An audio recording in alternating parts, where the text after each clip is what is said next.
jeunes étudiants issus des écoles professionnelles ont été mieux outillés dans une entreprise agroalimentaire.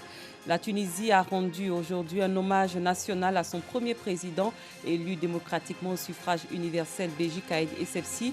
Il devait être enterré en présence de plusieurs chefs d'État et d'une foule de Tunisiens.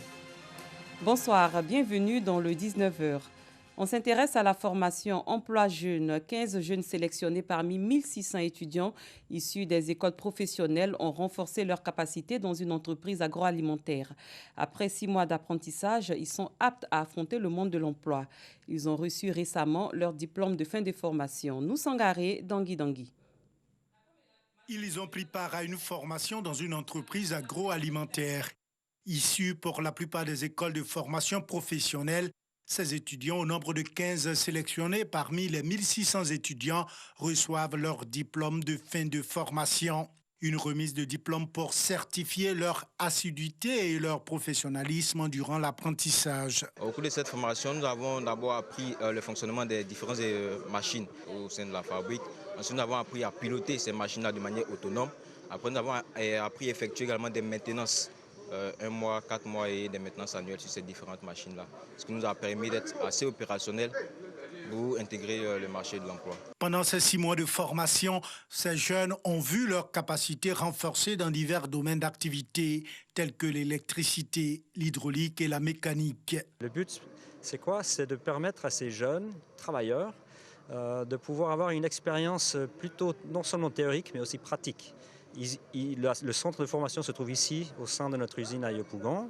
Et ces jeunes, ils profitent de 6 mois de modules, multiples modules, qui les permettent de toucher la technologie, d'être carrément au centre de nos unités de production. Une initiative saluée par Jonas Kwasi, représentant le ministre de l'Éducation, de l'Enseignement technique et de la formation professionnelle.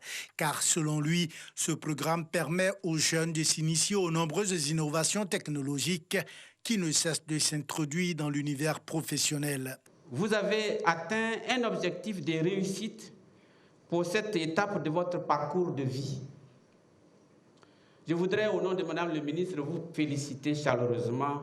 S'il est vrai que le partenariat entre l'école et l'entreprise dans la formation permet une meilleure employabilité et une insertion professionnelle durable, que dirait-on d'une formation assurée par l'entreprise elle-même?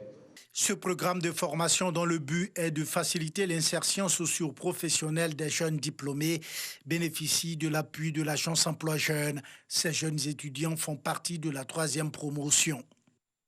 Du 10 au 13 décembre prochain, Abidjan va abriter la première édition du Forum d'innovation des technologies de construction du bâtiment et travaux publics BTP.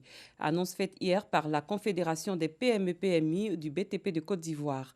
Ce premier rendez-vous vise à mettre en lumière les gains de productivité générés par les nouvelles technologies dans le BTP. Dangui Dangui. Travaux de bitumage de routes, de construction ou de réhabilitation de bâtiments, les chantiers se multiplient depuis 2012. Une aubaine pour les petites et moyennes entreprises et petites et moyennes industries du secteur des bâtiments et travaux publics. Ces PME, PMI font montre de maîtrise technique et technologique innovante. Même les sachets, on les prend aujourd'hui pour pouvoir faire des pavés. Alors, nous attendons tous ces investisseurs qui viendront. Il y a des nouveaux matériaux de construction qui permettent de construire très rapidement un bâtiment en 2 ou 3 jours. Autant d'efforts de respect des normes et des standards internationaux, d'introduction de solutions technologiques dans les différents modes de production que la Confédération des PME-PMU veut mettre en relief. D'où l'initiative du Forum d'innovation des technologies de construction du bâtiment et des travaux publics, de la gestion de l'entreprise à l'heure de la digitalisation.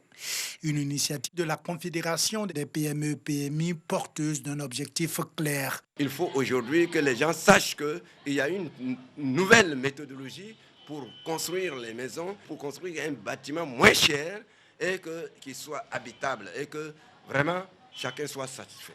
Le lancement officiel du Forum d'innovation des technologies de construction du bâtiment et travaux publics de la gestion de l'entreprise à l'heure de la digitalisation aura lieu le 30 juillet. Le forum, lui, se tiendra du 10 au 13 décembre prochain. Cap sur Boaké, dans la capitale de Béké, les forces armées de Côte d'Ivoire ont donné gratuitement des soins aux populations. On en sait plus avec Djeneba Ouattara et Charles Tatou. Les forces armées de Côte d'Ivoire ont 59 ans d'existence. Le 1er août prochain, c'est la célébration officielle de cet anniversaire.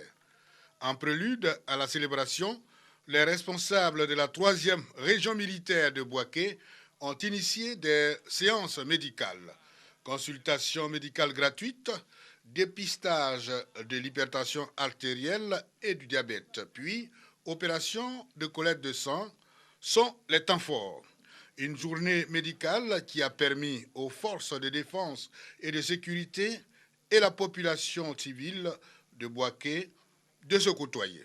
C'est pour nous aussi une opportunité d'apporter ce minimum-là à ces populations démunies pour leur permettre quand même de se soigner. Convie fortement la population à venir activement. Elle n'a pas à se soucier de ce que c'est l'armée, qu'on se dise que c'est les enfants du pays qui se retrouvent pour le bien de la Côte d'Ivoire. Aussi, par rapport à nos mamans qui sont en salle d'accouchement, aux enfants qui sont anémiés, aux accidentés. Donc vraiment, nous exhortons la population à faire de même comme les vaillants militaires et pompiers. Je viens de faire tout à l'heure consultation de diabète et nous leur disons un grand merci. D'autres activités suivront ces séances médicales. Il s'agit de l'opération Salubrité à travers la ville de Boaké, des compétitions sportives, des expositions de photos d'archives et des démonstrations d'extinction de feu.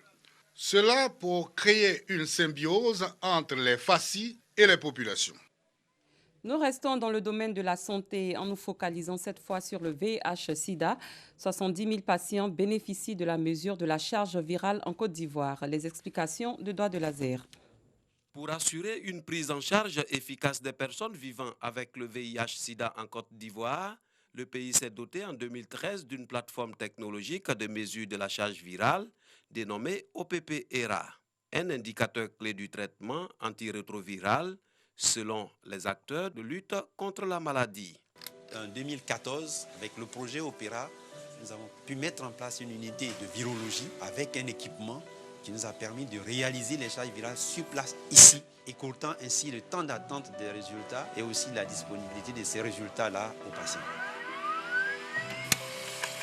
Plus de 70 000 charges virales ont été réalisées par le projet OPP-ERA en Côte d'Ivoire de mars 2013 à juillet 2019 dans 7 laboratoires construits et équipés à Abidjan et à l'intérieur du pays. Un résultat satisfaisant selon les acteurs du projet. Ce projet offre de différents avantages techniques. Il permet des tests sur le VIH2. Il faut absolument que tous les cliniciens soient convaincus que chaque année, ils fassent cette charge virale. La multiplication du virus dans le sang est mesurée par la charge virale. Automatiquement, on sait que ce patient-là peut tomber malade. Vous voyez, ça veut dire qu'on prévient la phase maladie. Et c'est ça qui était très important pour notre population. Ça nous a permis de suivre l'évolution du traitement chez ces patients-là qui étaient dans la majorité des cas en succès. Donc c'est un projet important, intéressant, qui a augmenté notre capacité pour la prise en charge de nos patients. Et c'est pour ça que nous recommandons à tous nos prestataires de soins de demander à chaque fois la charge virale chez les patients sous traitement antirétroviral. Le projet OPP-ERA est réalisé par Expertise France en vue d'accélérer l'accès à la mesure de la charge virale pour améliorer le suivi des personnes vivant avec le VIH dans les pays à ressources limitées. En Afrique, le projet OPP-ERA est mis en œuvre dans 4 pays, la Côte d'Ivoire, le Burundi, le Cameroun et la Guinée. À Goma, en République démocratique du Congo, les équipes de la riposte contre l'épidémie d'Ebola se mobilisent après la mort du premier cas de la ville située à la frontière du Rwanda. Les autorités sanitaires doivent faire face à plusieurs défis dans cette région densément peuplée et où de nombreux pasteurs pratiquent l'imposition des mains en vue de la guérison des malades. Retour en Côte d'Ivoire, planchons sur le lancement de la 5e édition des rencontres théâtrales d'Abidjan. Objectif, promouvoir et faire renaître le théâtre ivoirien qui devient désormais une compétition. Le lancement de l'événement a eu lieu jeudi dernier au Centre national des arts et de la culture. Colette Ilboudo, nous Sangaré, Dangui Dangui.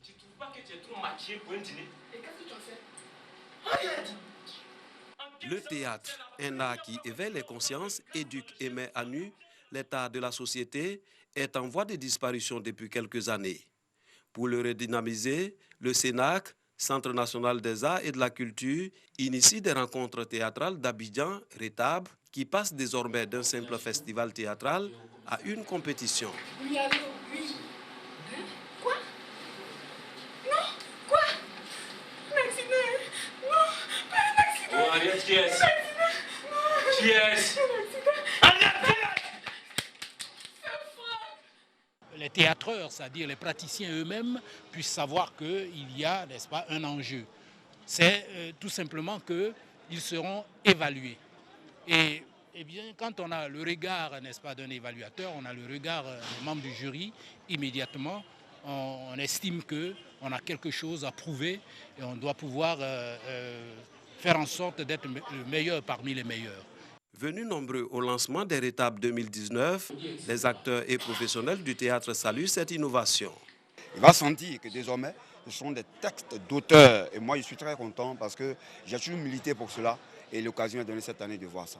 Je parle en tant que leader parce que c'est ce qui me concerne et je l'ai répété à maintes reprises. J'étais opposé à l'esprit compétitif, mais c'est venu.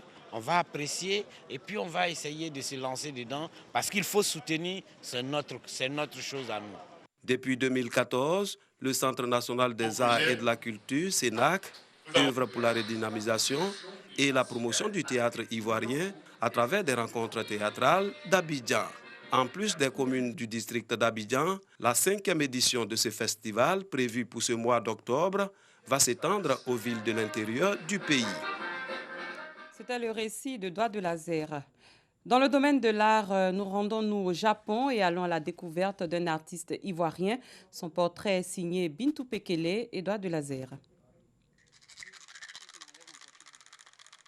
Oswald Kwame est musicologue, enseignant-chercheur et écrivain au Japon. Professeur d'université, il enseigne son savoir au peuple japonais. Le japonais, il regarde, il prend le soin de décortiquer pour voir qu'est-ce que ce instrument fait. Et quand il voit un peu l'exécuteur, celui qui joue, fait sortir des sons inédits, automatiquement ils sont branchés.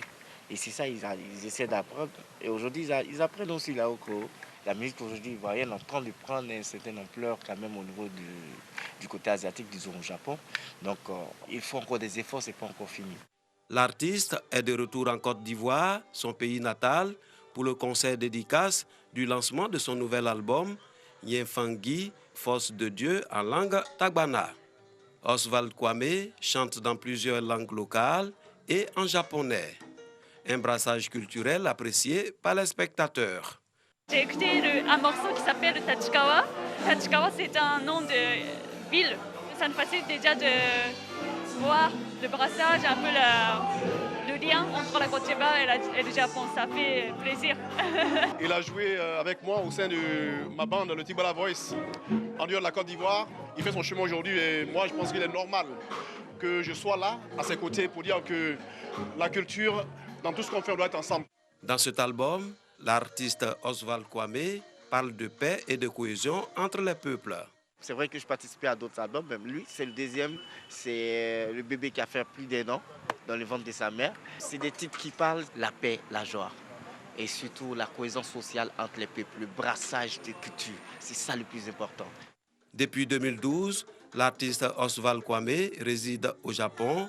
Il participe régulièrement à des festivals et rassemblements culturels à travers le monde.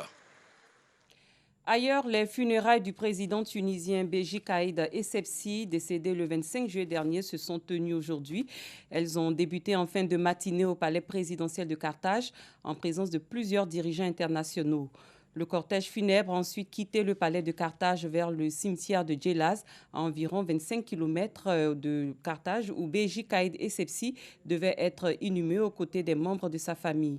Le chef du Parlement, Mohamed Ennasser, 85 ans, qui a prêté serment quelques heures après le décès de Béji Caïd Essebsi, est chargé d'assurer la présidence par intérim pour 90 jours maximum, soit jusqu'à fin octobre. Une élection présidentielle anticipée devrait se tenir dès le 15 septembre au lieu du 17 novembre prochain initialement prévu. Des législatives sont prévues le 6 octobre. Fin de cette édition. Merci d'avoir été des nôtres. Très bonne soirée. À demain.